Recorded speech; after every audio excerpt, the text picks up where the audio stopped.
Right. Hi. Hey Alicia, Hi. How are How- you? I'm How's your doing. weekend? It was going very well. Today's my first day back of school, spring quarter. Mm. So felt weird like going back to school. I didn't want to go back, but now Oh, now I'm back.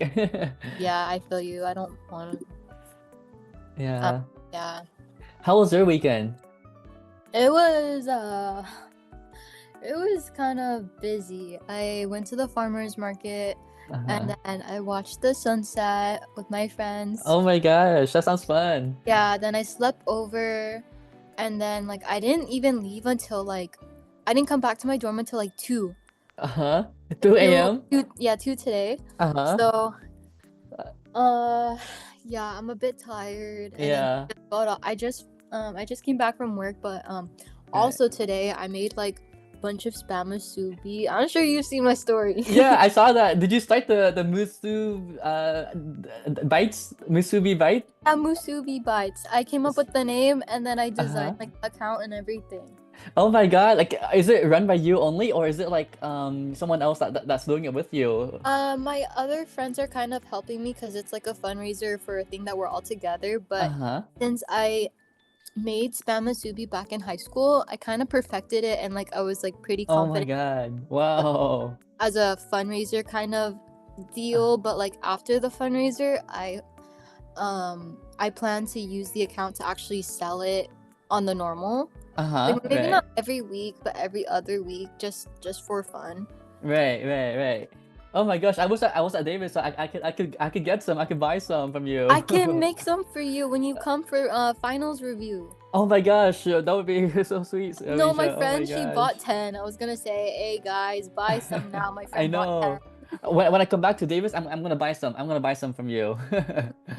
Yes. Yeah, right now I don't know if I included it, but like for this week only, I put it for $3 for one and then Uh-huh.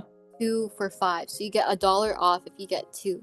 Right. Yeah, that's a pretty good a deal. Like that discount thing when people get Yeah, more, that's pretty and like good. I even made the little stickers and everything, so Oh I my was very gosh. It looks so excited. cute too. Like the Thank pictures and the names. you. Yeah. I've been ever since high school. I've been coming to Davis. I've been meaning to sell Uh-huh. Spanish Subi, but Yeah.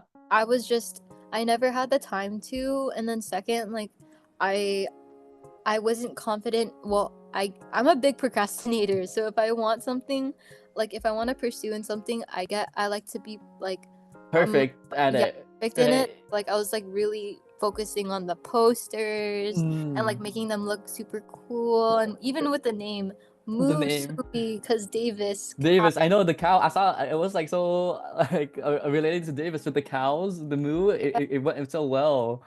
Oh my Yeah, gosh. my friend, I mean, there's only one other place that sells spam musubi on campus, Uh-huh. and that is Latitude. And I heard that like I think either the rice is like so like really thick and like I think the meat is small or like there's no sauce. Yeah, I remember getting the spam musubi at Latitude there. Sometimes they don't make it right. Like it's weird over there Yeah, sometimes. I know. So like my Yeah. sister, every time I go home, my sister always asks, "Oh, can you make me spam musubi?"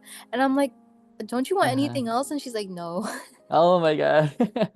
That's good. That's good. Yeah. When did you start that? Like when did you launch it? Oh, oh, like the fundraiser or in Uh-huh. um well, back in high school, I initially had the fundraiser to raise money for my craft club because we didn't have any funds. So I made that.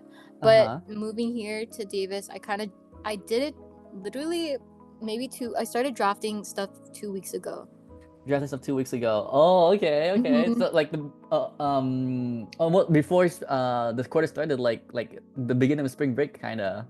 Yeah. Oh no, yeah. I was working on Uh, posters during right, break. right. Yeah. Like that's the perfect time too to like perfect everything too with like all you wanted to get right and everything. That's the perfect Mm-hmm. time. That's good. Yeah. So if anyone's from Davis, Yes. y'all, I got you.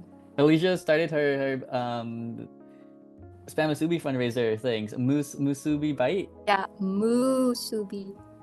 Right. It's like musubi bite, something like that. Yeah. Yeah. Yes. Hmm. Okay, so today is gonna be more of like a Q&A session because I don't have anything planned. I just like came home from school and interview as well for the thing, and I don't yeah. Let's see. Okay, you sent on Discord. Let me see. Let's see here. Lecture 4, mass practice spectroscopy. Lecture 3. Is this lecture 4, the most recent one? This one right here?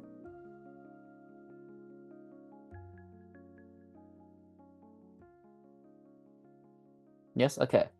Let me import this over.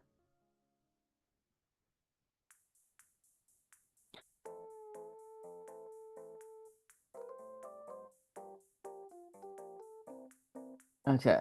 So, this is slide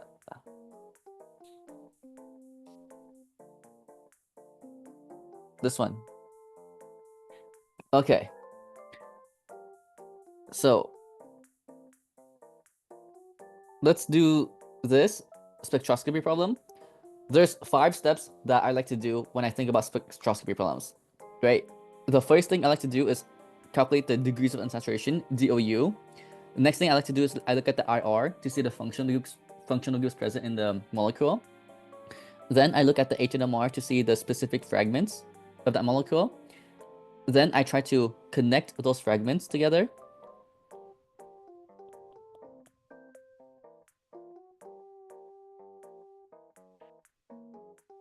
Then the 5th step here is going to be to verify with all the tools that you have. DOU, chemical formula is a very important one, like how many carbons you used up, how many hydrogens, how many oxygens, etc. IR,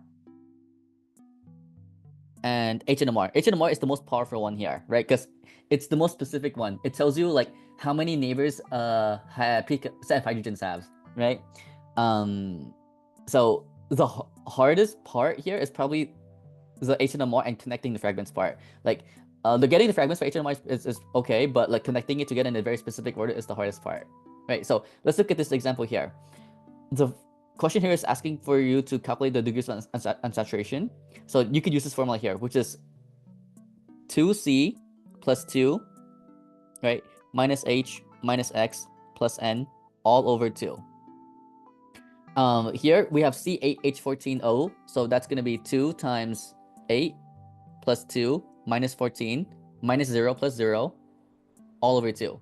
Right, oxygen has no effect in the equation, so we ignore that oxygen right there. This is going to be 16 plus 2, that's 18. 18 minus 14 is 4. 4 divided by 2 is 2. So our DOU here is 2, right? And what DOU tells us, yes. And don't forget to pray as well, right? Because you're going to connect the fragments and pray. Pray to the Ogham gods that you connect it correctly, right?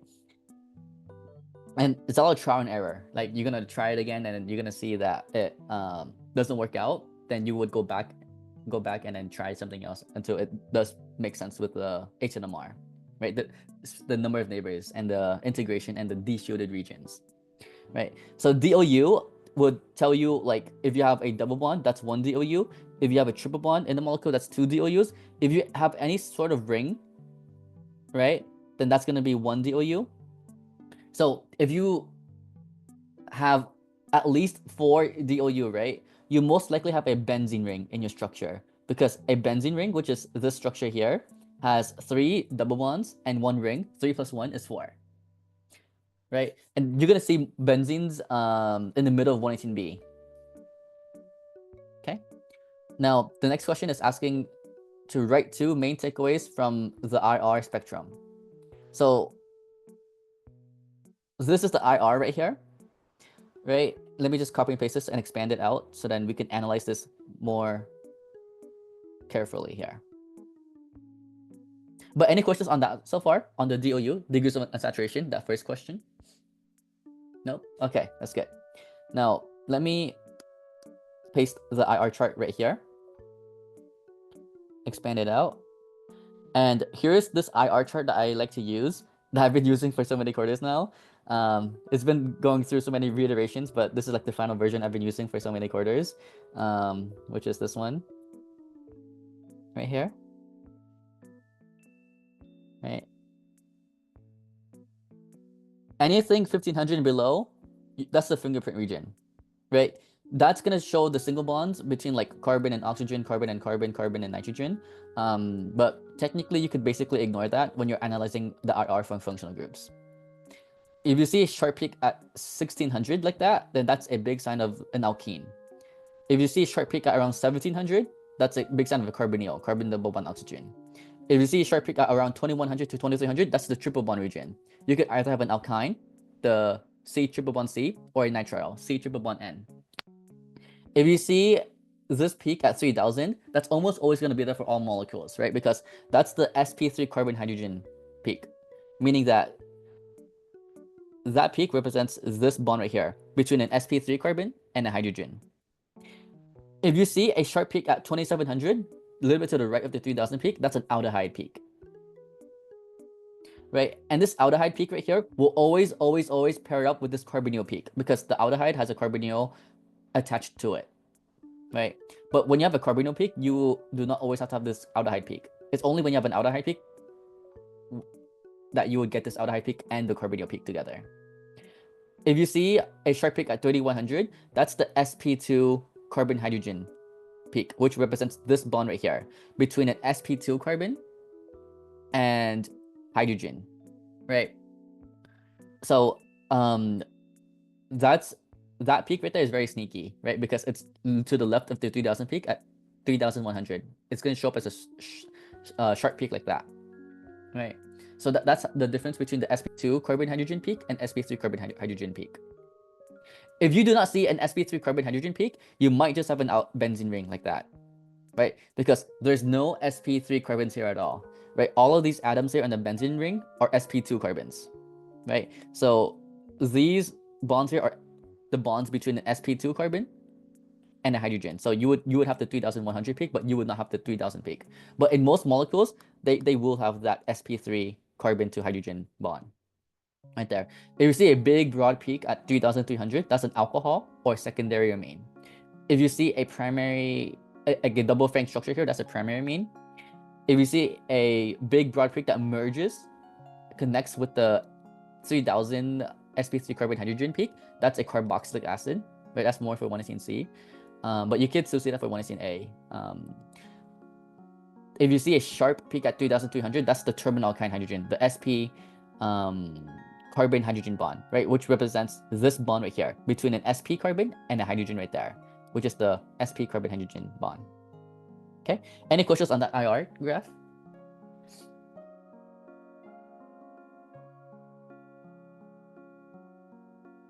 Okay, so now let's look at this IR graph that they gave us over here. I'm gonna ignore this region because that's the fingerprint region. Anything between 1500 and below.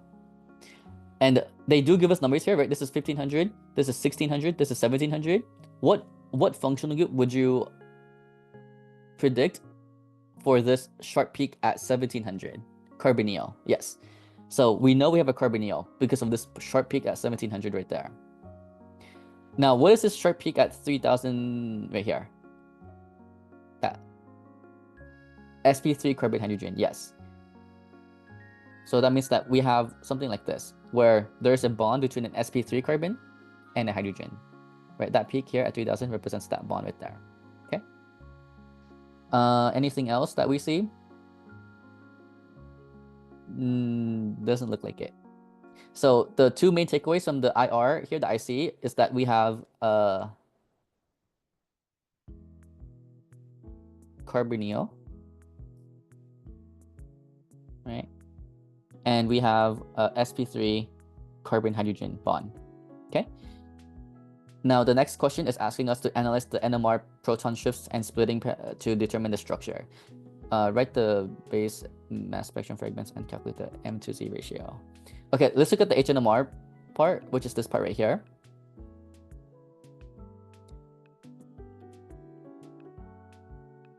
Okay, she does give us J values. Did she go over J values with you guys in lecture? With alkenes, like the matching J values? Yeah, okay.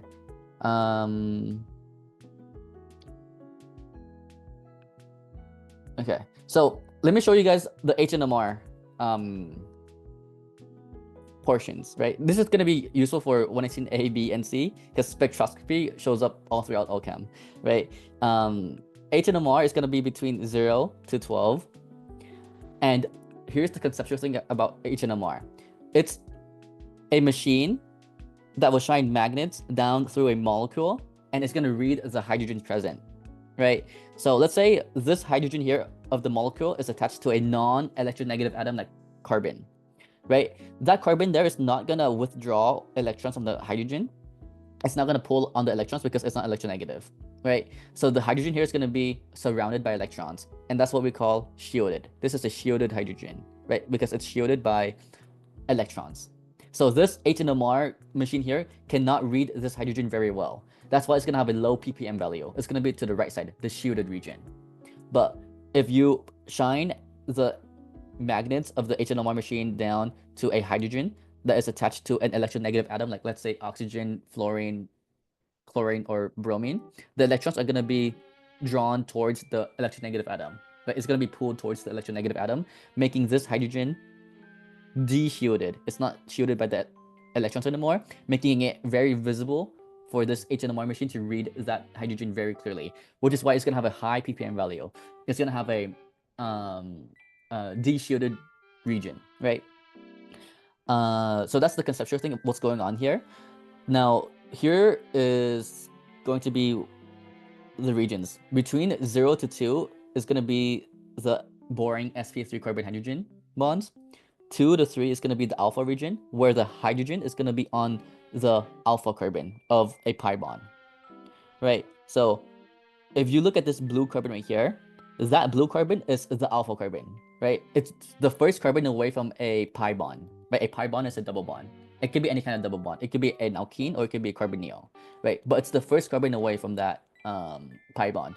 And the first carbon away is the alpha carbon, right? It doesn't have to be a carbonyl. It doesn't have to be an alkene. It could also be alkyne, right? This blue carbon here is an alpha carbon as well because it's the first carbon away from this alkyne carbon, right? And it does not have to be that alpha carbon of the alkyne. It could even be a terminal alkyne hydrogen, right? Not an alpha carbon, but the hydrogen directly coming off of the alkyne itself, right? So this is probably the most sneaky one, the 2 to 3 one.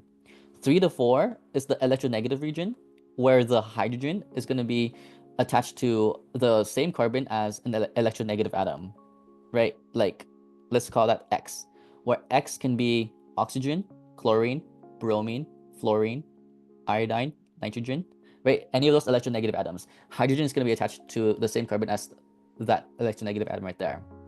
4 to 6 is when we get into the alkene region, right? That's when we see the hydrogens coming off of the alkene directly like that. And this hydrogen here is completely different than this hydrogen right here, because this hydrogen here is coming off of the alkene directly, whereas this hydrogen over here is the first carbon away, right? First carbon away from the alkene. This is the alpha carbon. And this is where you get the J values from to tell you what kind of relationship are there between the hydrogens of the alkene, right? If they're trans to each other like that, if they're cis to each other like this, or if they're geminal to each other like that, or if they're like allylic or long range from each other, right? And it's like a matching game. So 6 to 9, right? Let's say 6 to 9, that's the benzene hydrogens. And you're going to go into this in the middle of 118B, and you're going to see the ortho meta para patterns of that between 6 to 9. 10 is going to be the aldehyde region. 12 is going to be the carboxylic acid region. And this is the beginning of 118C. You're going to see if you do have a carboxylic acid in the HNMR, you're going to have that peak at 12 on the HNMR. Okay, and aldehydes are at the end of 118B, aldehydes and ketones. Now, here's another thing for 118A. 3 to 4, if you see like a big broad peak like that, and you have one hydrogen, right? Let's say that's one hydrogen right there. That's either an alcohol, OH, or a secondary amine, NH. If you have two hydrogens, then that's most likely a primary amine, NH2. right? And this broad peak here comes from the hydrogen bond, H bond, between the nitrogen and hydrogen, or oxygen and hydrogen, right? That's why you see a broad peak right there, but that's more for when it's in A. Okay, so those are the things that I remember from HNMR. Let's look at this HNMR here now, right? Which is this right here. So 4 to 6. What region is this? Do you guys remember?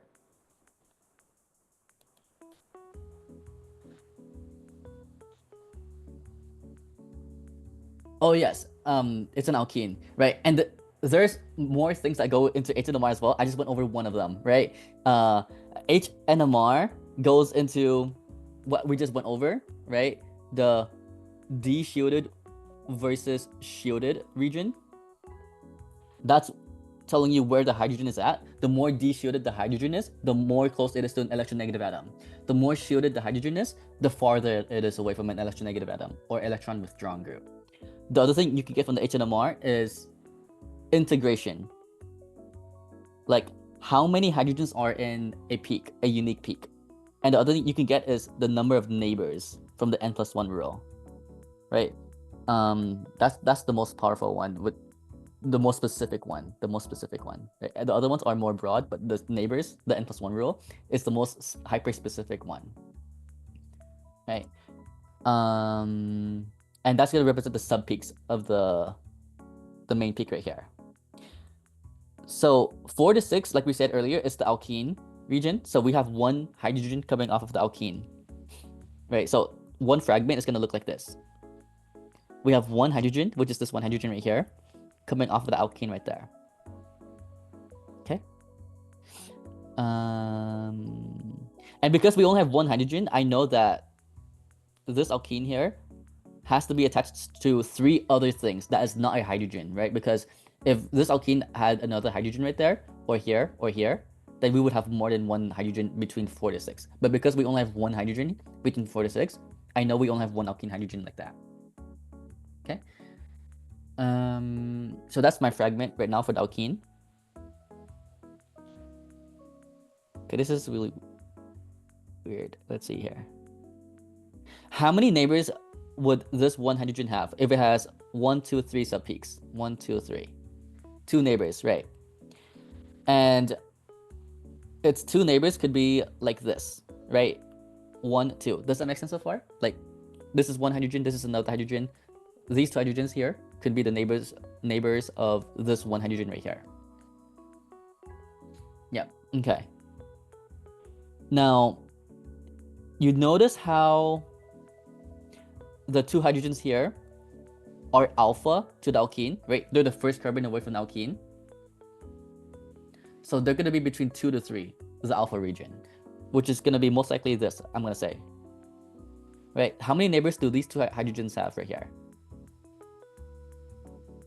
2 neighbors, right? 1, 2, 3. So it only has one neighbor right here. So that means that it can only have one neighbor right here. It's interesting. Wait, hold on. Let's see. Well, let's look at these 3 hydrogens right here. 3 hydrogens, 3 hydrogens, 3 hydrogens. How many neighbors do they have if they have only a singlet, one subpeak? 0 neighbors, right? So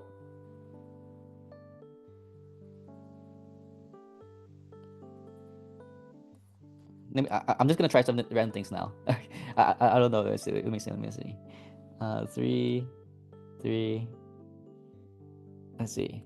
1, 2, 3, 4, 5, 6. That's 6 carbons, but we know we have 8 carbons, right?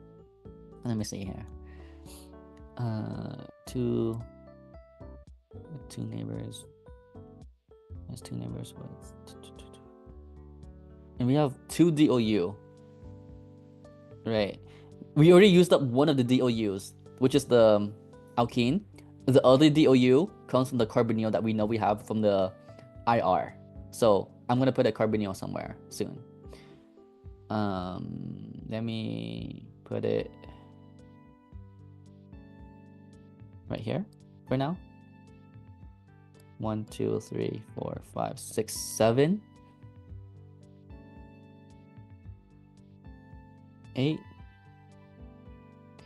But these two hydrogens here have three neighbors. Which are those three neighbors? And there should be a quartet.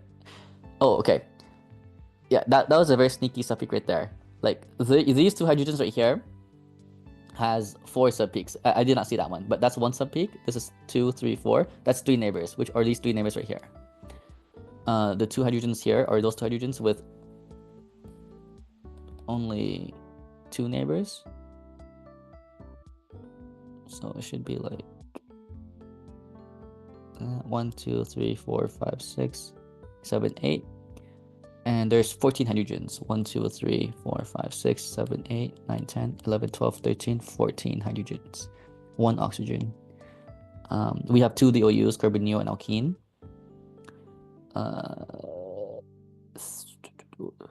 Let me see here. What if I put the carbonyl right here? Put that methyl right there. And whoa. Remove that. 1, 2, 3, 4, 5, 6, 7, 8. 14 hydrogens. 1, 2, 3, 4, 5, 6, 7, 8, 9, 10, 11, 12, 13, 14 hydrogens. One oxygen, two DOUs. These two hydrogens here have one neighbor. So it should be a doublet, but see triplet right there. Three hydrogens, zero neighbors, two hydrogens, two neighbors. Let me see. Let's see, three hydrogens. Yeah, this is a weird one.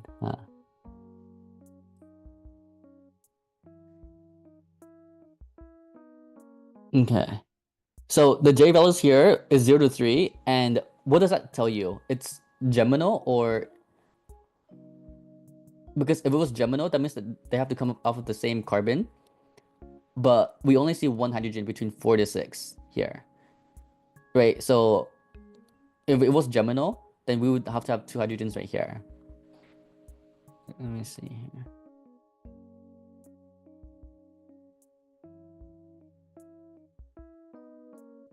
Three.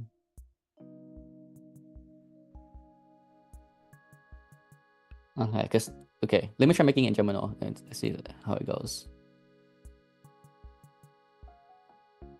Two with three neighbors, two with two neighbors. 1, 2, 3, 4, 5, 6, 7, 8. 1, 2, 3, 4, 5, 6, 7. You can move on to the next question. Okay, did you go over this problem here? I want to see what structure she put so that we can go backward and analyze how the correct structure agrees with this HNMR. Oh, okay, yeah. So when she does finish, we could go back to this tomorrow and see how this HNMR agrees with that, with the J values, right? But right now, my guess is gonna be something like this, right? Let me see. 1, 2, 3, 4, 5, 6, 7, 8. 1, 2, 3, 4, 5, 6, 7, 8, 9, 10, 11, 12, 13, 14 hydrogens, one oxygen, two DOU. So this is like what my guess is right now, but we'll come back and check tomorrow if this is correct or not. Okay. Okay. So now let's move on to 118C. Leisha or Suparna, do you guys have any questions about 118C? Any topics you guys want to go over?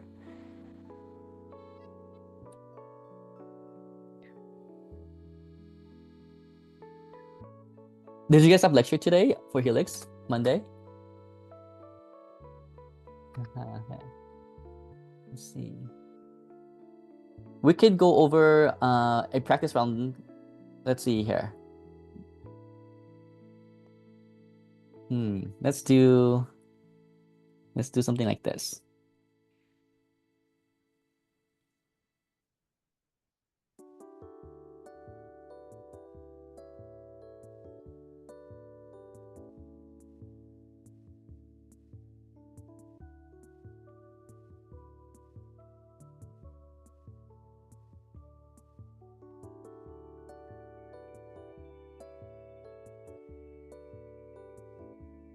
Okay.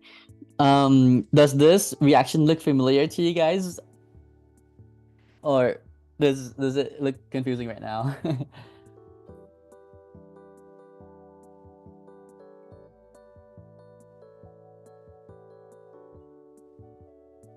This is definitely intramolecular, right? Yes, this is intramolecular reaction. Right, right. And then it's acid, so Yep. is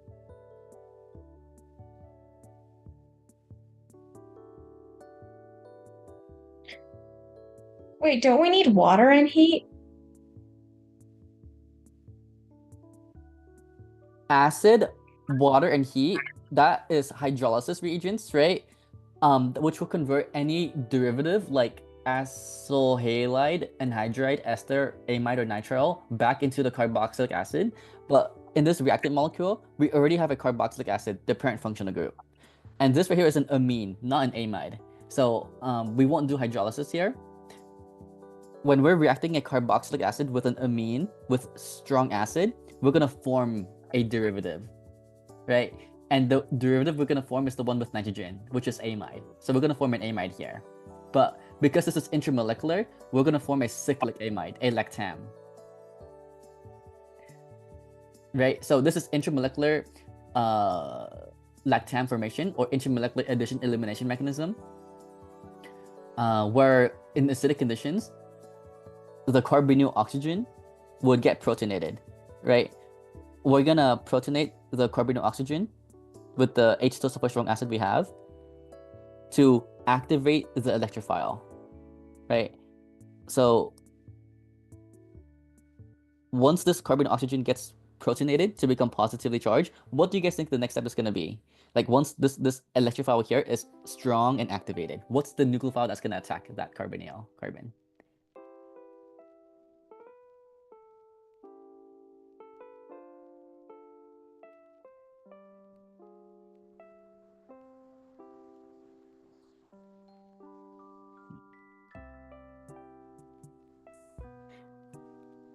We don't see any nucleophile here on the arrow, but there is something on the molecule that can attack this carbon here.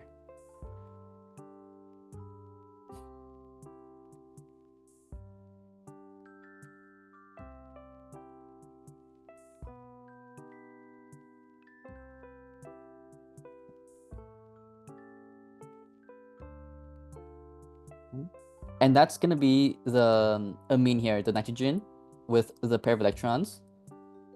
That's going to attack this carbonyl carbon, push the double bond onto the oxygen, and that's going to form a ring, right?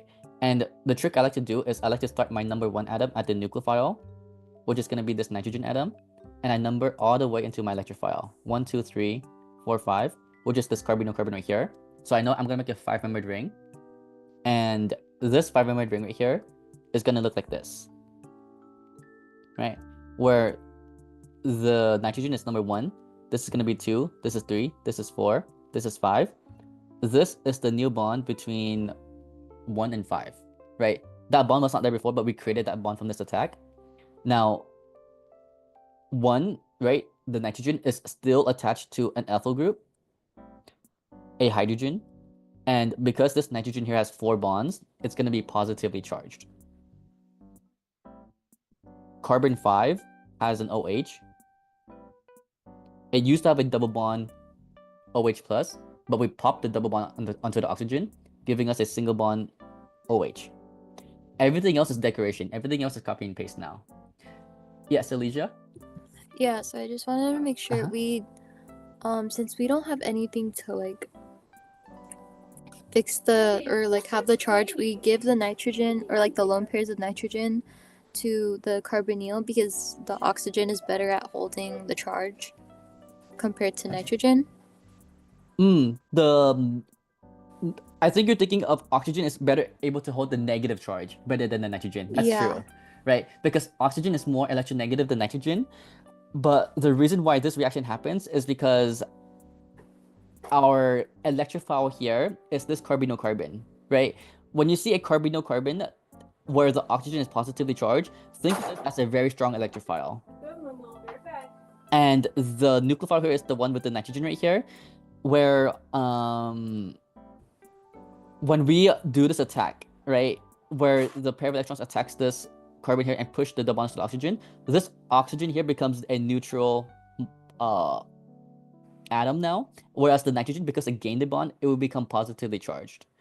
So, Oh, okay. right, and Okay. you can think of it like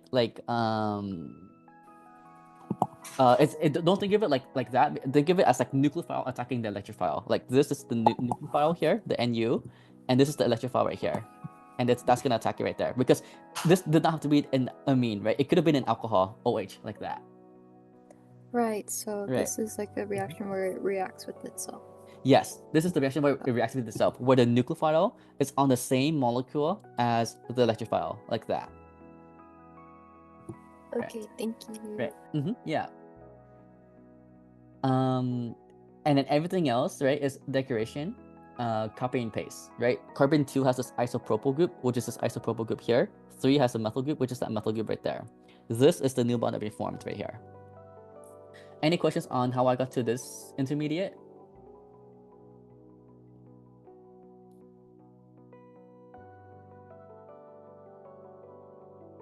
Now, what do you guys think is gonna happen next? Like after we get this intermediate right here, what's the group we're trying to keep? What's the group we're trying to kick out, and how can we do so? Right. This is the next set of steps that are gonna be the proton transfer steps. What are we gonna deprotonate? What are we gonna protonate to get to the desired intermediate?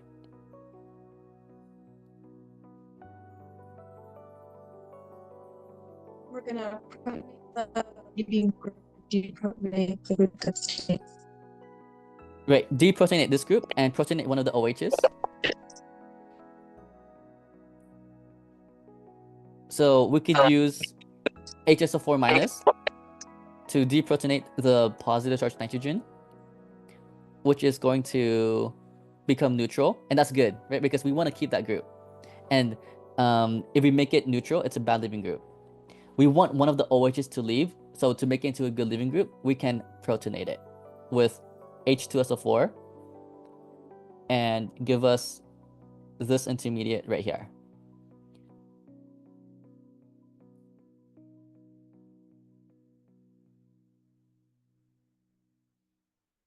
Okay, now once we have this,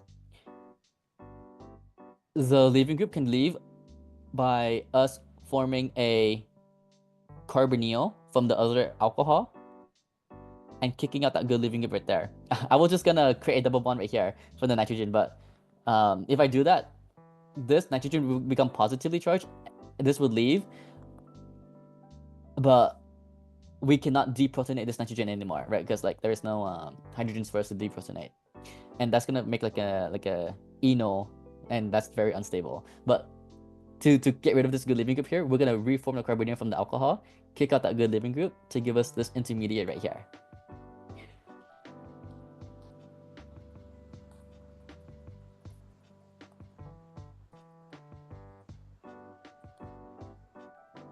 Okay, and water will leave as a leaving group, where the last step here is to deprotonate and neutralize the positive charged oxygen to give us our neutral product, the cyclic amide, the lactam.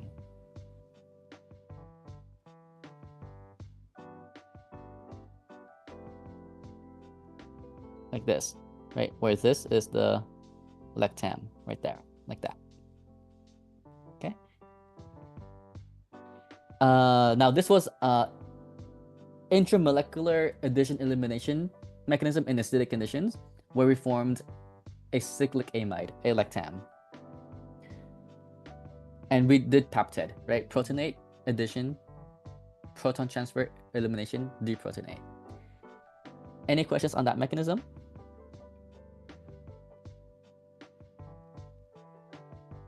Okay, so that was going forward, right? From like the open linear version to the closed cyclic version. Now, I'm gonna give you guys a practice problem to try it out, and I'm gonna check it at the end. We're gonna go backward. We're gonna break open the ring now to get to the linear version, right? So let me give you guys this practice problem here to try out. Very similar mechanism, but it's the reverse, right?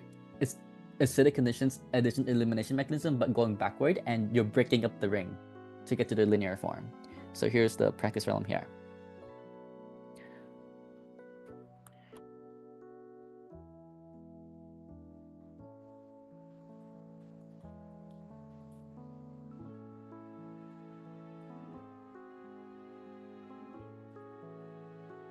Okay, let's say we have that, and we react this with H2SO4 and water with heat.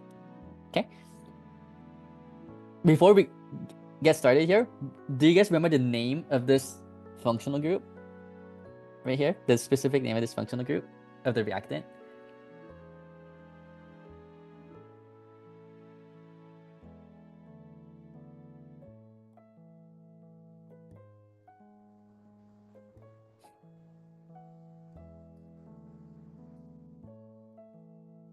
It's gonna be one of the acid derivatives, one of the carboxylic acid derivatives, right?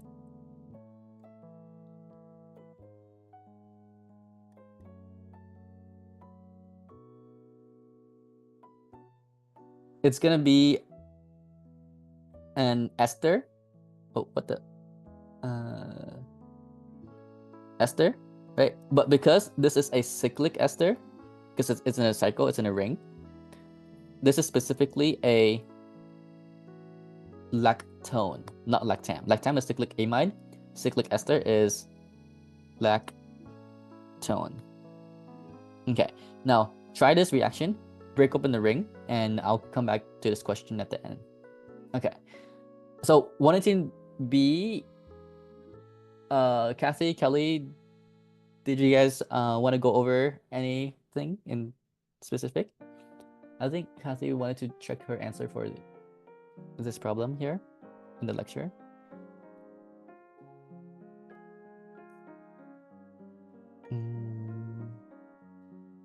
Where is it? Oh, that's lecture 3. Okay, let me just write it down here. Okay. Yes. So here's the problem. We have this alcohol, which is a tertiary alcohol, reacting with H2SO4 and heat.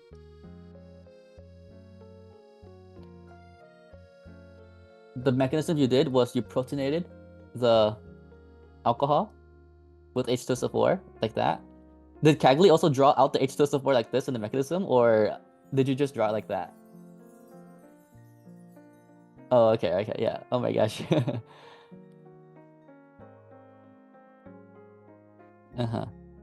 Yeah, the reason why I draw it like this is because, like, when I kick out the HSO4 minus, I show directly where the electrons of this bond are going to, which is this oxygen atom here. But you didn't have to do it like that, right? Because that confuses some people.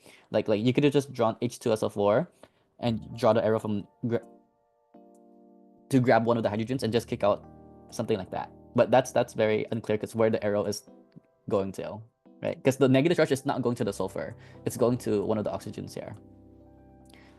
So if this confuses you, you don't have to do that. You could do it like this and they'll accept that as well. Okay. Now once you have this good leaving group, here will leave by itself because we're in product solvent, nice, which is gonna form this carbocation intermediate. And when we form this carbocation intermediate, we stop. We look out for any rearrangements we could do, like a hydride shift, methyl shift. In this case, it's already in its most stable position, so we don't have to worry about that. We don't have to worry about a hydride or methyl shift. Okay. Now the next thing here is because we have heat, we're gonna prefer the elimination reaction, E1 reaction. And there's 3 possible hydrogens you could grab, and you're gonna grab the most substituted one, which is gonna be either this hydrogen or this hydrogen, but because it's symmetrical, it doesn't matter which one you grab. Let's say we grab this one here, create a double bond there, and give us this alkene right here, like that. And that is the E1 product. Let me see the instructions. Please write the possible products and label the major and minor products. So that is the major product because it is in heat conditions, where that's the E1. Please draw the mechanism for each via showing the arrow pushing and any stereochemistry if applied. Yeah, so that is the major product. The minor product would be if you have another alcohol right? Attacking the carbocation and giving you this SN1 product here.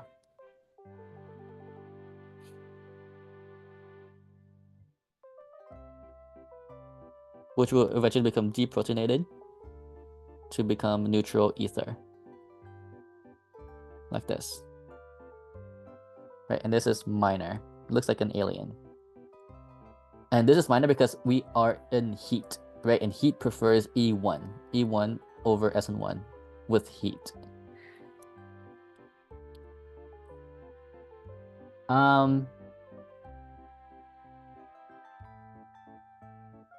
If you do draw this, I would label it minor for sure, right? And I don't know if Cagley went over this. Did she draw this as well as the answer for the product on her lecture?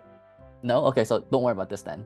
Just worry about the E11. This is minor. I just drew that out because I saw the instructions. It says label the major and minor products, and this is the minor product here. But because she didn't draw that out, I wouldn't worry about that then. Yeah.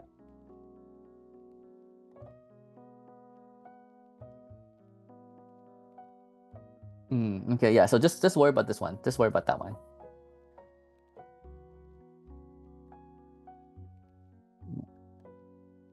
But if you do include this one and you label this minor, that wouldn't be wrong.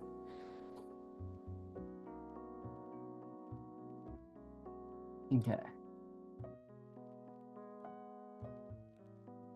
Kelly, did you want to go over anything from 118B?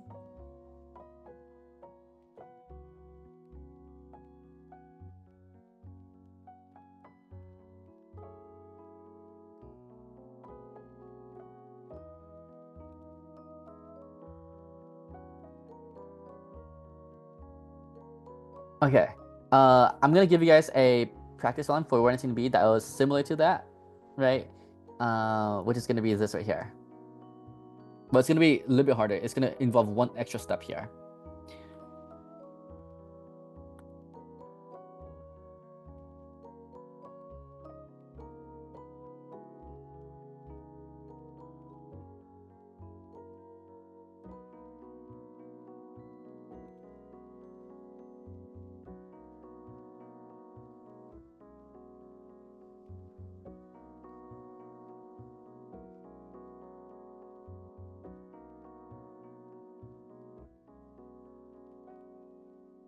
Oh, yes, I can see you type now. Yes. Were you typing earlier?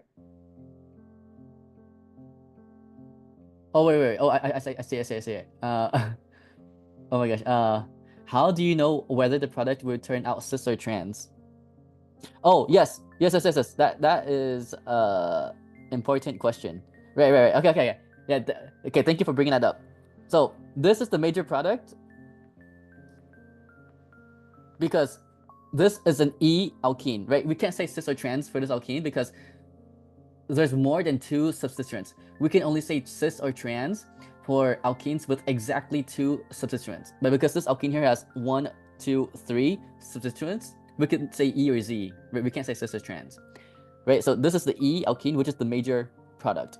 The minor product here would be this right here, which is the Z alkene. And this is probably important, right? Because this is still E1, but this E1 reaction here gives the Z alkene, where the two highest priority groups are on the same side. Yeah, this is the minor right here. Yes. And the reason that this can happen is because we could do free rotation of that single bond right there, which would eventually lead to the minor product, right? Because when we have the carbocation form, we have no double bond. We have single bonds, which is freely rotatable. And when we rotate them, before we do the elimination reaction, we could get this minor Z alkene. Yeah, so good question, Kelly. Yep, nice catch.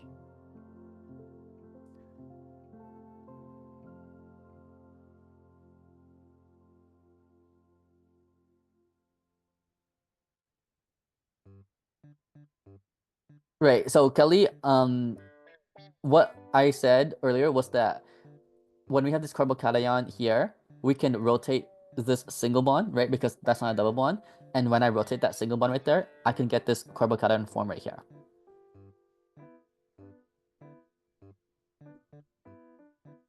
Which is something like this. right? And this is supposed to be an ethyl group, right? Positive charge like that. Now from here,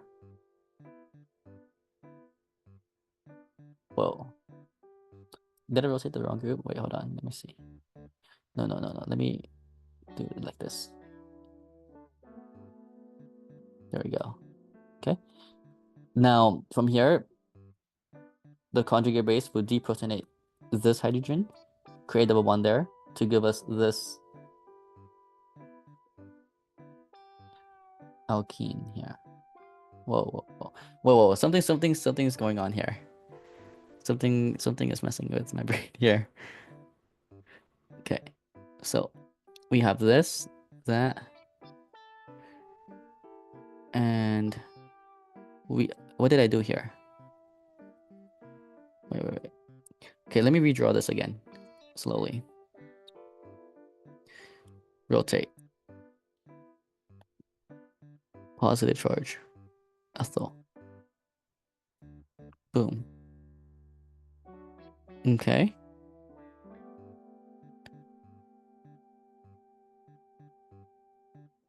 Okay. Now from here, wait, what the?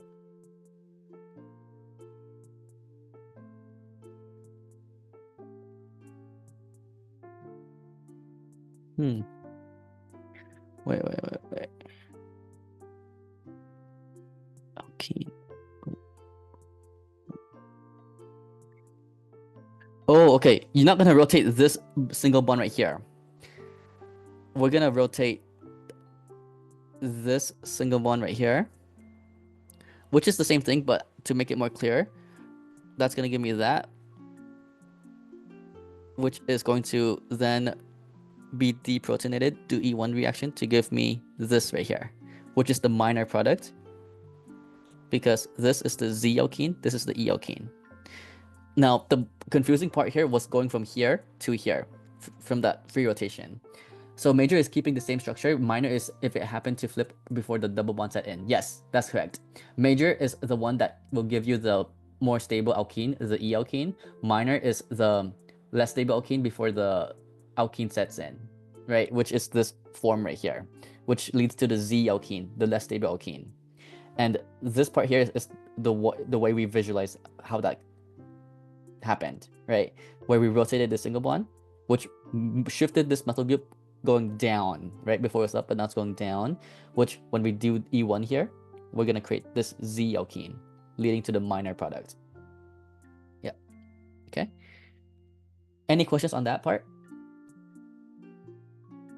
No? Okay, that's good.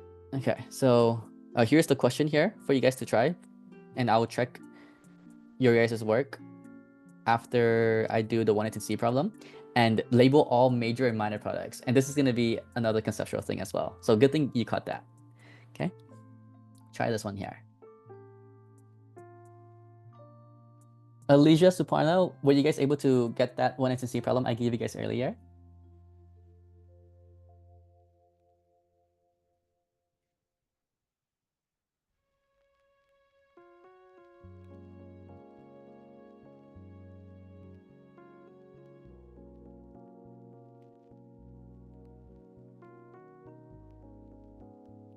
So let's go and see it. So when you see any sort of carboxylic acid derivative, right? Like an acyl halide, anhydride, ester, amide, or nitrile, any one of those family members, any one of those carboxylic acid derivatives, and you see water as the reagent, this is a very big sign of the reaction hydrolysis.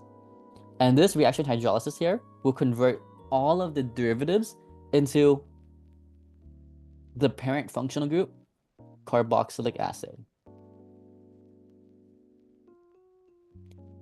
Now, some will require acid or base, some will require heat, right? The ones that do not require any catalyst or heat, right? They don't require acid catalyst, they don't require base catalyst, they don't require heat. Those are the top two most reactive derivatives, right? And the top two most reactive derivatives are the acyl halide and the anhydride. But because we have an ester here, one of the lower reactive derivatives, we need to have some sort of catalyst. And in this case, we have an acid catalyst. And because this is cyclic and we're breaking it up, we're going to need heat here to break it open. Right? So here's how to predict the product quickly without drawing the whole mechanism. Because we know we're making a carboxylic acid from this ester right here, here's what you do. Find the carbonyl carbon, which is this right here, and find the Lg, the leaving group, which is this right here.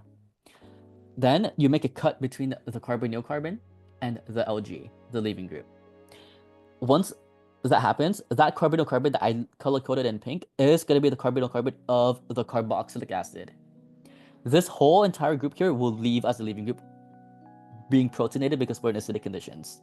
So when this leaves as like OH. So it's going to be OH like that. Everything else is copy and paste.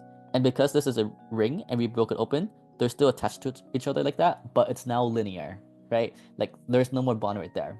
We cut that bond right there. Right, so let me make sure we have all the correct carbons. This is going to be atom 1, this is 2, this is 3, this is 4, this is 5. 1, 2, 3, 4, 5. That's good. So we did hydrolysis here.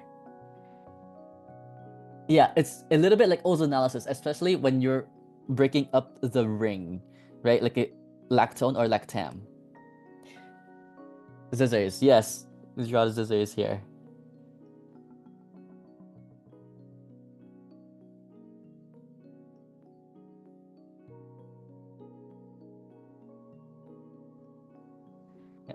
Scissors, cut that bond. Right, but that was just a cyclic example where you break open the ring.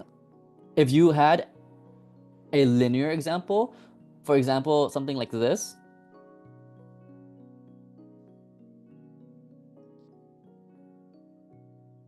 and you saw H2SO4, water, and heat, you do the same trick.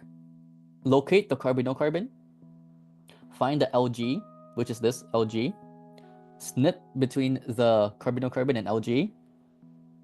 That carbonyl carbon right there is the carboxylic acid, which is going to be this right here. And this amine, right, will become protonated, but because we're in acidic conditions, right, with the H2SO4, that amine is a strong base. It's going to get over-protonated to become the ammonium here as a side product. But for Helix class, he doesn't really care about that, luckily. Levens, like, she does care about what version you use, like this versus this. Luckily, Helix doesn't care about that. He cares more about the hydrolysis reaction where we convert this whole amide, which is a carboxylic acid derivative, back into the parent functional group, carboxylic acid, like that. Right? This right here is just showing the leaving group being over-protonated in acidic conditions. Right? This alcohol here doesn't get over-protonated in acidic conditions because alcohol is not as basic as nitrogen. Right? Nitrogen is more basic, so that's why it's going to get over-protonated in acidic conditions.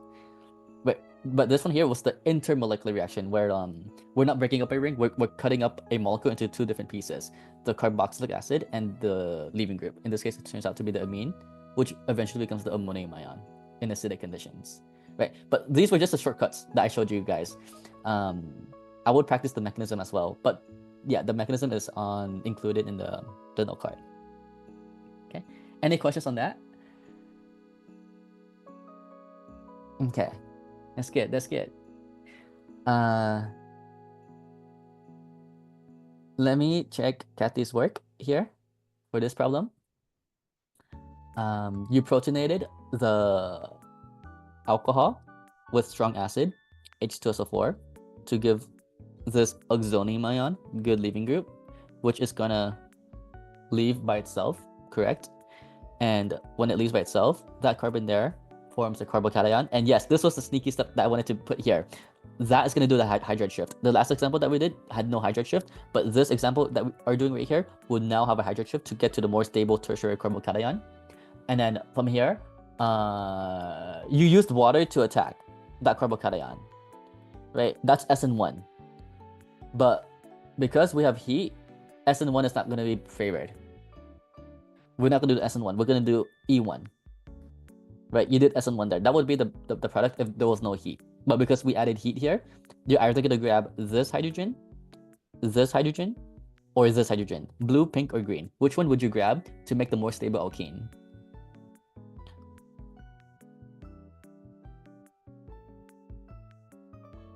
Pink. Yes, the most substituted one.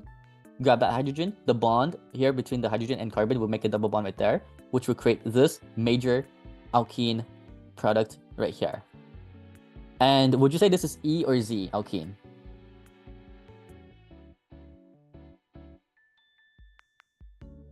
Z, yeah, because the two highest particles are on the same side here. We cannot rotate this single bond because it's part of the ring. In the last example, we were able to rotate it, making the other alkene, but because this is a ring, we cannot rotate that ring bond right there. The minor product would come from the blue hydrogen, which is this.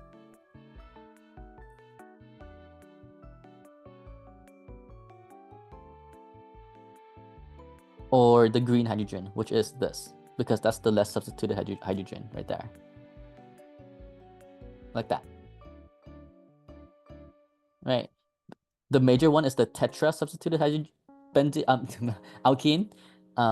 This is a tri substituted alkene. This is also a tri substituted alkene. The tri ones are minor. The tetra one is major. Does that make sense?